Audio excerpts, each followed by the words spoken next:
Namaste. It's an honor to talk to you in this Facebook live session. I hope my third attempt to communicate with you is okay with the mic. We are talking about colonization and data sovereignty. In today's world, we see a lot of people using digital platforms for their own purpose, whether it is business, governance, or entertainment. This will call upon certain discussions about data sovereignty post-COVID period. We have seen that Indians used to use 2 to 3 hours of internet before the COVID period. But post COVID lockdown, we were forced to migrate digitally. Some people use it for their business, some people use it as entertainment. And the number of hours being spent on internet are far more than what we were using before COVID. People who earlier used to avoid using digital platforms before COVID were forced to go on digital platforms. Probably that will lead to thinking process which we have to talk about post COVID period about the data being generated in these interactions. Who owns the data? What does he do with this data? Is that data being used for our own purpose or against us? Will they colonize us this? And for that, probably we will have to all come together and understand the entire discussion. In the next 15-20 minutes, I would like to talk to you about what is there in my mind or what we wrote in that book. I would like to thank my co-authors, Lieutenant General Shekatkar, Lieutenant General Patil, Lieutenant General Vinod Bhatia, and Lieutenant General Khandare, and also RAW Deputy Director, RAW, Jaydev Ranade, who co-authored that book. And that created various kinds of discussions inside the parliament, outside the parliament, in the business circuit about data sovereignty. Before we understand data sovereignty, we will have to understand what is colonization. And as I tried to explain in my earlier things, if you have not heard that, let me repeat that. Human race is been habituated to command over other people. Somehow that pursuit of supremacy is there in human race. It would like to colonize other things, whether it is animal or other human being. We have seen in thousands years of human history, one man tried to rule other person. They used sticks, stones, sword, gun, bullet, and that was called as military colonization. What happens once you are colonized? You give away your right of freedom. You give away your habits of food, your way you practice your religion, the language, the food habits, the way of living. A person who's been colonized is subject to the tyranny and rule of the master. We saw that in 18th century, India had a substantial share in the export market. We were called as Sone ki Chidiya. Probably people say that we were one third of the world's export market. Probably 90% of the spices came from this country. Many other things. I do not have proper data in front of me, but these are heard stories that we were Sone ki Chidiya. But we know for a fact with the written data that Britishers, when they left us, we were not even 1.5% of total world's export. Our conditions were economically challenged, strategically weak, and we were called as weak nation, developing nation, or underdeveloped nation. What happens when this happens? Common citizens are subject to hardship. Standard of livings are very weak. Period which you live, your lifespan is lesser. Your medical healths are not good. Your morals are not good. This happens to a colonized. In the last 2 centuries, we saw different kind of colonization. People moved away from military colonization by using guns. They started using oil as a tool, and they said, "जिसके पास तेल होगा, वही सब पे राज करेगा." Oil-producing countries started dictating terms, and oil started dictating what is the cost of living, because everything which you were transporting, whether it is human being or goods, was done by oil. And so, if the prices of oil go by 1 rupee up, governments would face flex, and it would impact common man to a tune which you cannot understand otherwise. Only when you see that inflation, you understand that. So there was an oil crisis which was created. Oil became the major currency of the world. It was energy colonization. We saw one more type of country. ना तो वो तेल बनाती थी, ना वो तेल खरीदती थी, ना वो बेचती थी. हमको तेल खरीदना था, ईरान को बेचना था, लेकिन तीसरी वर्ल्ड की कोई कंट्री अमेरिका आके आपको डिक्टेट करके कि कैसे खरीदना. They were not manufactured, and because they had might and we heard discussion, they could dictate their oil strategies, and which strategies may not work in our interest. They may work against our interest. The sovereignty was challenged. This was called as energy colonization. But in the last 2 decades, गत 2 दशकों में oil का जितना उपयोग है उतना का जो है वो नहीं रहेगा और कम होगा, ये सबको दिखने लगा था और वो हुआ भी है कि आपने देखा कि ऑयल धीरे धीरे कम होते जा रहा है. Things are becoming greener. People are shifting to greener technology, and one of the greener technology is information communication technology. With advent of this and when use of this, इसका जब से उपयोग होना चालू हुआ, one thing happened is that people started generating data. Now the fear is not that you will be colonized militarily, because more or less now the world is more civilized than what it was 200 years back or 300 years back, or maybe 100 years back. The fear of energy colonization is also less because you would now develop alternative energy sources. But the fear of digital colonization has come up. And what is that? When you write a message, or when I'm talking to you right now on Facebook, there is a data which has been generated. Where is this data? ये data कहाँ जा रहा है, किसके पास रह रहा है और वो उसका क्यों कर रहा है, क्यों वो हमको मुफ्त में दे रहा है? The answer is he's giving you services at free of cost because you're generating data for him. You are not a user, you are a product to them. आप उसके लिए काम करने वाले मुफ्त के एक एम्प्लॉय है जो आप उसके लिए डेटा जनरेट करें. This data goes and resides at one particular place, and that place is called as data center.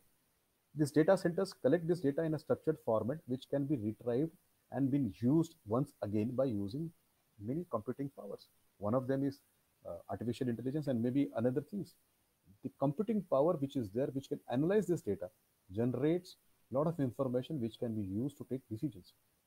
It has been said in management terminology, informed decision making is a better decision.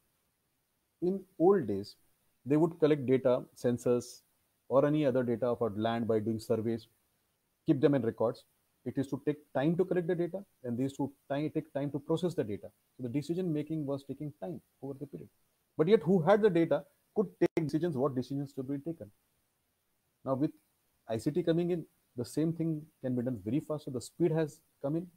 Yeah, things which were happening in years can be done in seconds and few seconds. Earlier, it was very difficult to generate the data and then also to store the data. But with the advent of ICT, it is easy to store the data. Not only to store the data, but how do you retrieve the data? Earlier, we used to go to library, open one book, read it, would take some time. And if you have to read 5, 6 books, it was difficult to put it on the table. But today, you can refer multiple sources of content with one click. Reason because there are tools like artificial intelligence and other tools which are available in the market.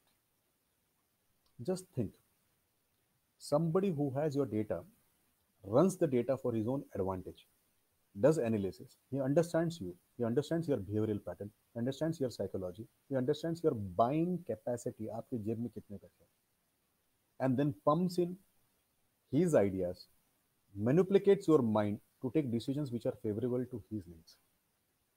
आप ही के data के ऊपर वो अपने algorithm को चलाकर वो ये निर्णय करता है कि आपको क्या बेचे, और वो बेचते समय आपको ऐसे दर्शाता भी नहीं कि वो आपको बेच रहा है. आपको लगेगा कि वो आपकी हित की बात कर रहा है, आपकी हित की बात नहीं करेगा, आपके साइकोलॉजी से वो प्ले कर रहा है, क्योंकि उसका स्टेट है.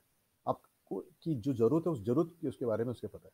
पर जिस आदमी को आपकी जरूरत पता होगा वो आपकी जरूरतों को आपके खिलाफ इस्तेमाल कर सकता है, आर्थिक तौर पर भी और सामग्रिक तौर पर भी, economically and strategically. Is this data which is generated stored in friendly countries? And what is the definition of friendly countries? Good old days, your neighbors were your enemy, and those who do not share your political boundaries or physical land boundaries, they had nothing to do with you. But with the new set of rules in the world order, the new economies which are coming up, countries may not share boundaries with you, but they still may not be your friends. They still may not have interest with you. Their interest may be different to you. And one of the things is they would like to sell their products to you. They will create standards, certifications, which may not be favorable to you, which may be rather adversary to you. They will create trade hurdles without telling that they are trade hurdles, under the name of certifications, under the name of standards.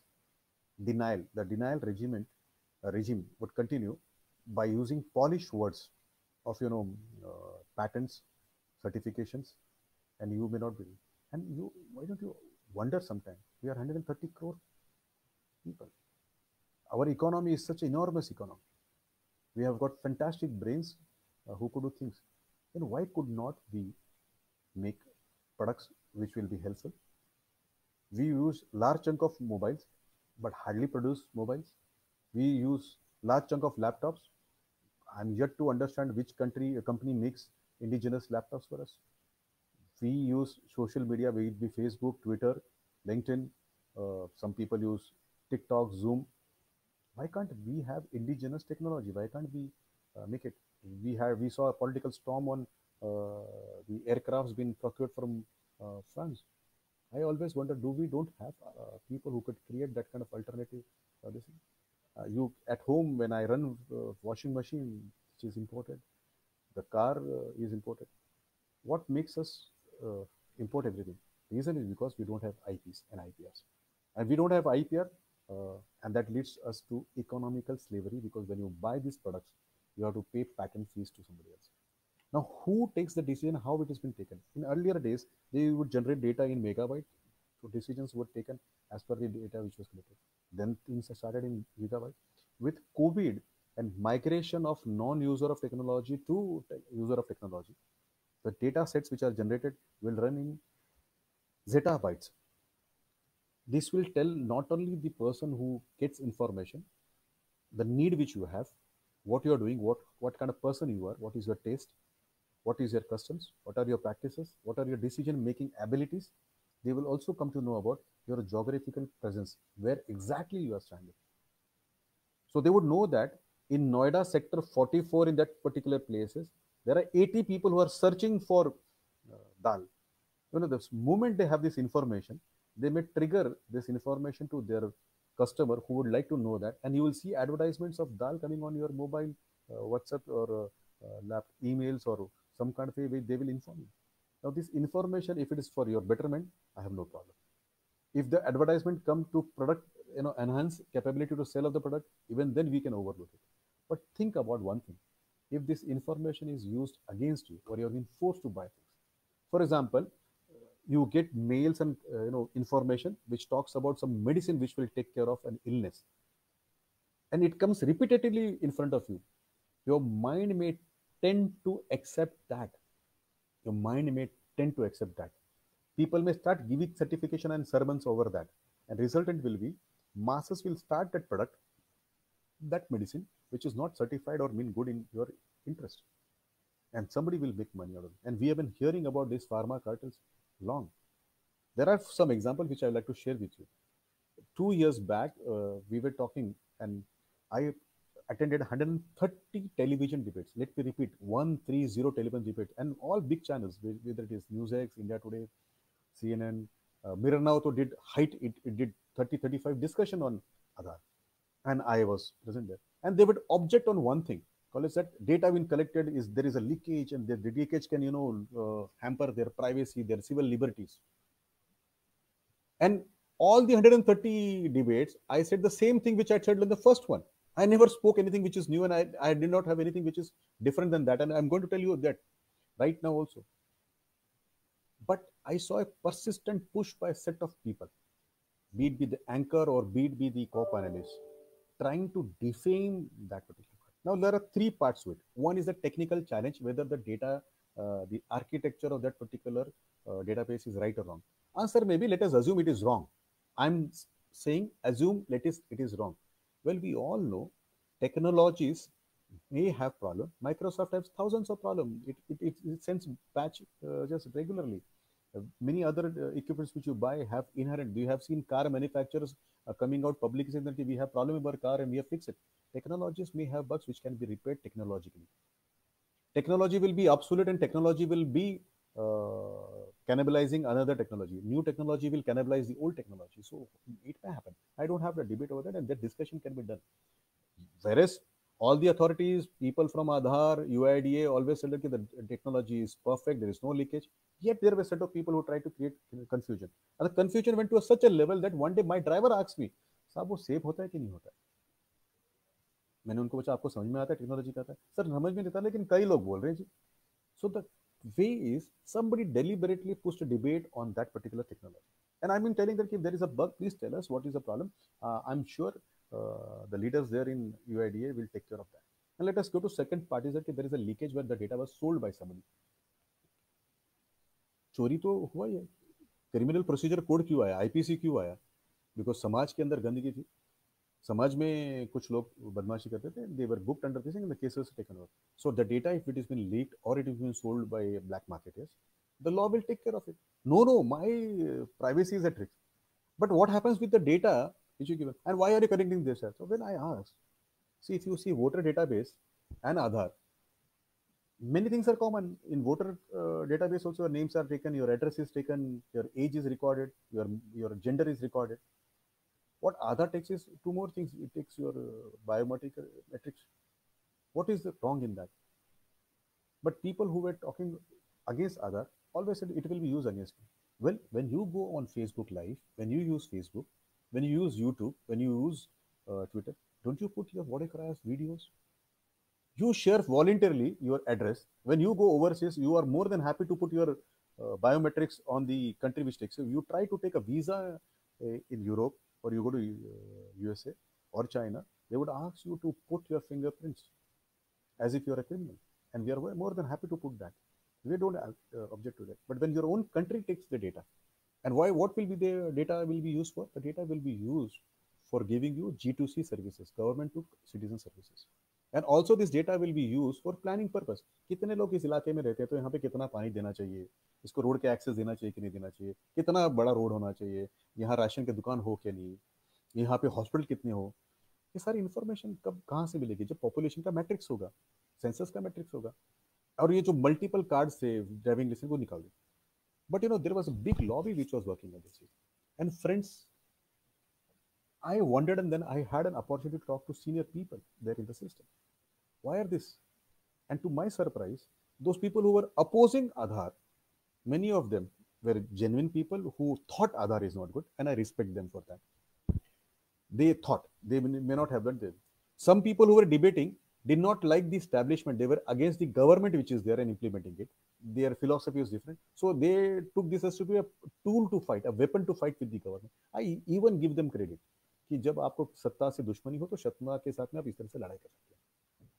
I was worried about the third segment of people. And third segment of people was the last segment of people who neither believed that the systems were wrong, neither they had disagreement with the government. These were the people who were economical mercenaries paid by the people who wanted to create the noise. And I'm talking to you in a public domain with a lot of sense of authority and understand what will happen if my information which I'm doing is not right. Those people did that because they knew that if India builds a capacity or a capability to generate data set, store the data set, analyze the data set for progress of India, India will progress in a way where the world could not match them. ये लोग बुद्धिमान लोग हैं, ये लोग मेहनती लोग हैं. अगर इनको एक बार तकनीक इस्तेमाल करने आ गई तो इनकी प्रोग्रेस जो कोई रोक नहीं पाएगा. And Aadhaar would be the first step towards that. Informed decision making के लिए लगने वाला information वहां से आएगा. And once it is successful, then India would do more experiments, more things, and will be successful. तो क्यों ना इसको यहीं पे रोक दे, बंद कर दे, nip them in the bud. There were companies which were threatened because उनका business of authentication would be challenged. So they didn't want them to lose that money. And so those companies decided not to allow it. So they pumped in their PR agencies, they pumped in these people who would speak. None of them gave a single example or single, incidents of breach. There was a challenge by Honorable R.S. Sharma, who was leading the initiative that time, that take my Aadhaar card and can you leak? Nobody did. So we'll have to understand as students who are watching me right now, that when people talk against your country, what is the reason? When people talk about data sovereignty, what is the reason? Why we are against data being exported outside? So there is a saying in Marathi, "Jo tal rakhe to pani sake," meaning the person who protects the pond will drink the water. जो पानी के तालाब की रक्षा करेगा उसका पानी पिएगा ही पिएगा. अगर हमारा डेटा हिंदुस्तान के बाहर जाएगा, जिस देश में जाएगा, उस देश के लोगों के पास वो डेटा होने पे उस डेटा के ऊपर वो कंप्यूटिंग पावर्स यूज करेंगे, whether it is artificial intelligence, whether it's big data analysis, whether any other tool which is available today or which will be generated tomorrow will be generated. They will have information before you have. They will have a choice to share that information output with you or not to share. They may have intents which may not be good to you. They may be adversaries and they may use the data against you. Just सोचिए कि 5 लोग कहीं पे Covid से बीमार है, ये information वहां पे आएगा और उनको बम्बार्डमेंट ऑफ सेल्स कॉल आते कि फला चीज खा लीजिए आपका कोविड खत्म हो जाएगा. आदमी मरता नहीं करता, शायद हो सकता है कि खा ले. And what will be the resultant? We will lose our people and they will generate revenue out of this. If they know where are the needs of your security establishment, will they sell us equipments for our security establishment? Answer is yes. You may keep buying technology from outside and you will never be independent. Today, our imports of electronics is almost nearing oil. With the oil prices going down, our import bill for electronics will be larger than oil. Every penny which you import leads to inflation and impacts standard of living of my own citizens here. And the biggest decision making capability comes from the data which is stored. So in today's context, when people are using data for entertainment, whether it is Facebook or OTT or LinkedIn, or whether they are using data sciences for business purpose, where you are sending bills, you are generating conferences, you are generating data over for businesses, or as we see in for medical reasons. Now you don't have to take your X-ray machine and go to your doctor that doctor साहब ये मेरे पास X-ray है. You may take a photograph of that, send the photograph to a company which does analysis of the photograph of X-ray, and from somewhere in the world you may get analysis of your X-ray. Now this kind of technologies will always come. You may put a machine over your chest and thousands of kilometers away somebody else might read your heartbeats and tell you what solutions you need, what medical intervention you need. So whether the data is being used for entertainment casually, कोई मेरी बहन मेहंदी लगा के अपना हाथ का photograph डाल रही है फेसबुक पे, या कोई डॉक्टर जो है मरीज को देख रहा था, या there is a decisions which will impact lakhs of people, governmental decisions, corporate decisions, large organization decisions which should not be known to people before time or should never be known. This kind of decisions. Now these data sets, if they are being stored outside, can somebody play with you? Answer is yes. We have seen that US Senate and Congress has interrogated, or let me put sober but not use interrogated, questioned many of these companies. I saw a video of Sundar Pichai answering some congressmen. We have seen videos of how Facebook was subjected to answer. The reason is because these economies are also worried about where the data is being stored and how it is being stored. Europe came together and they came out with a law, GDPR. It's a good law that protects them.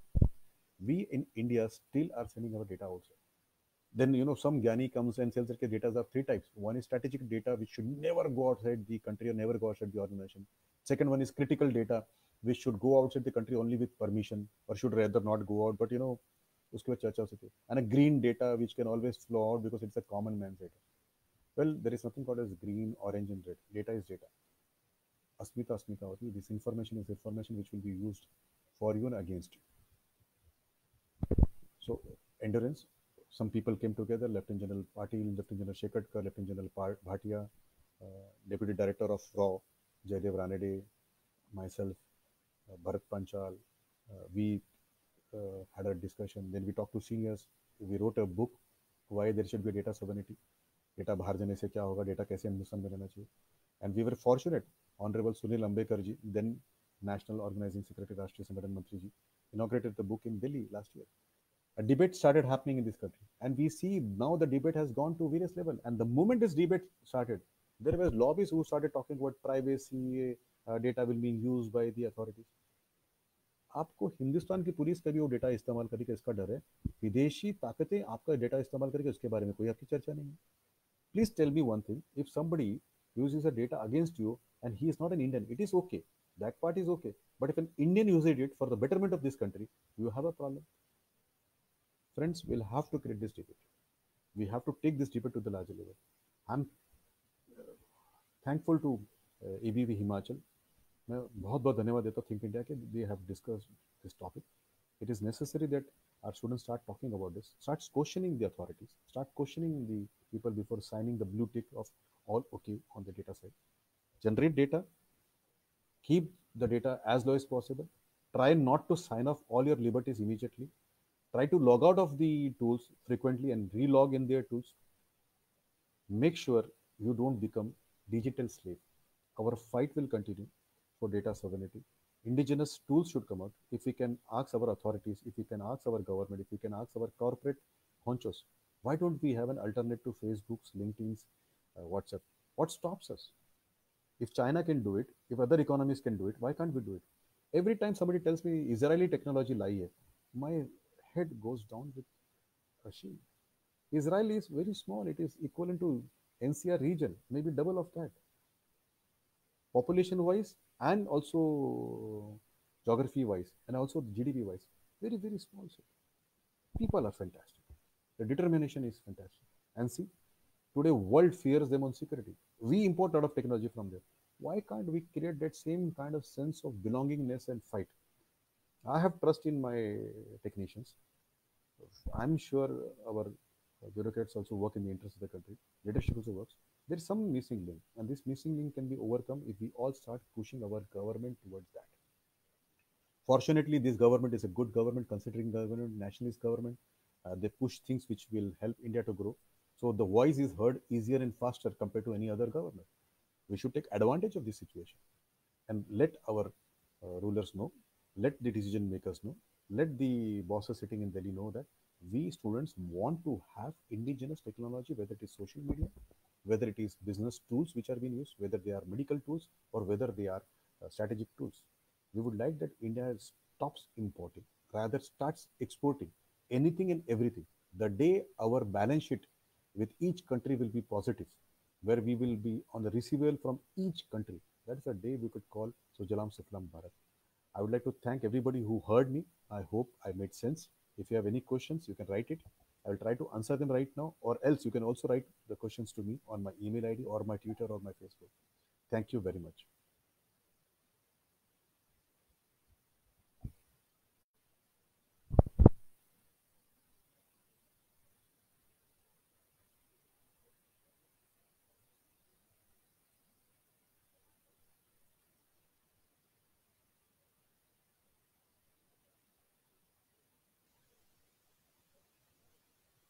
Yes, I see a lot of names. I can see Shilpa Parthi that the data could be protected in our own country so that no secrets goes out. It is true. Not only secrets. Why should we tell them? When, for example, I see people shooting marriages with drone.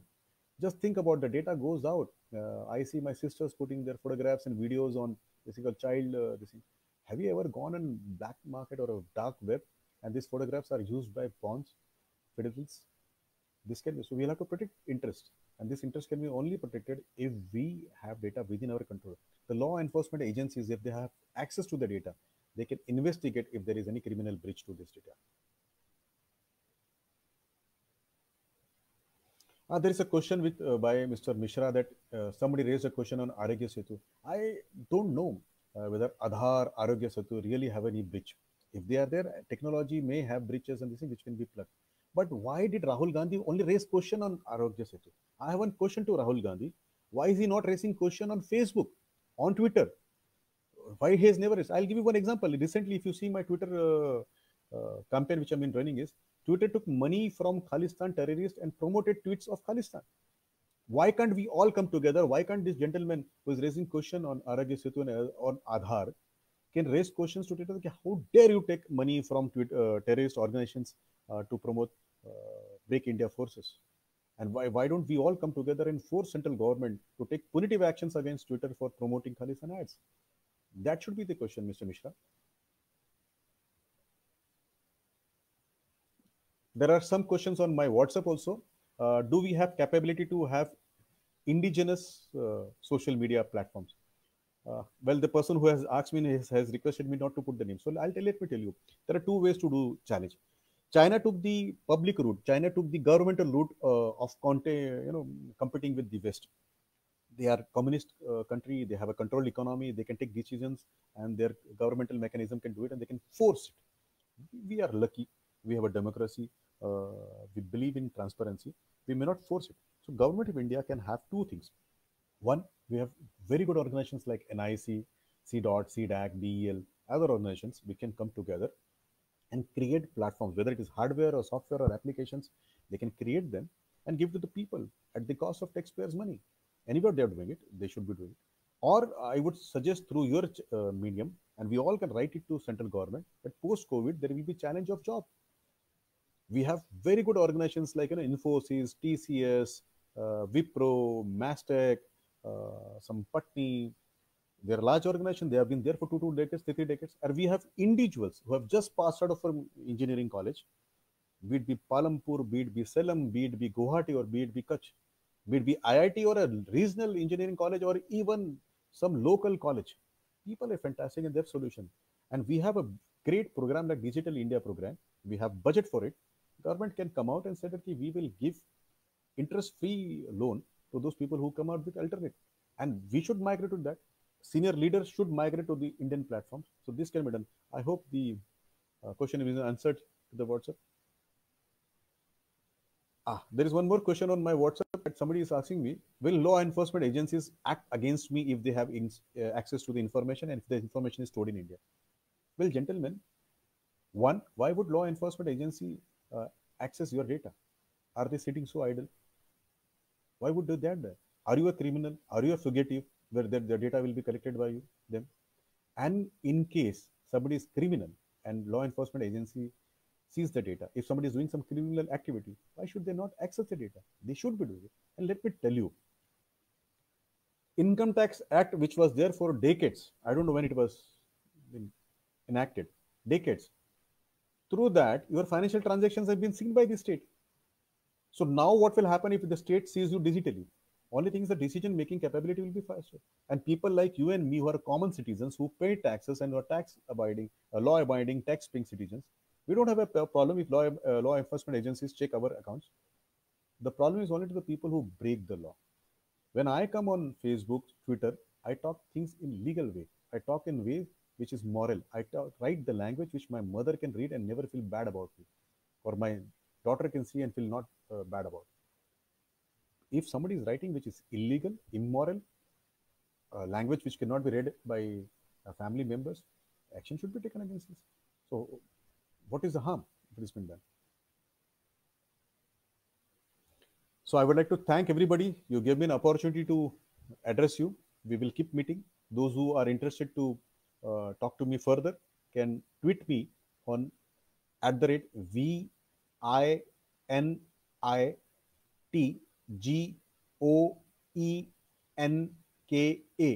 Vineet Goenka, single word. Vineet is VINITGOENKA. And those who would like to talk to me on Facebook can connect with me at my Facebook page, which is Vineet Goenka. Again, VINITGOENKA BJP1. I thank India for giving me this opportunity. Bharat Mata ki Jai.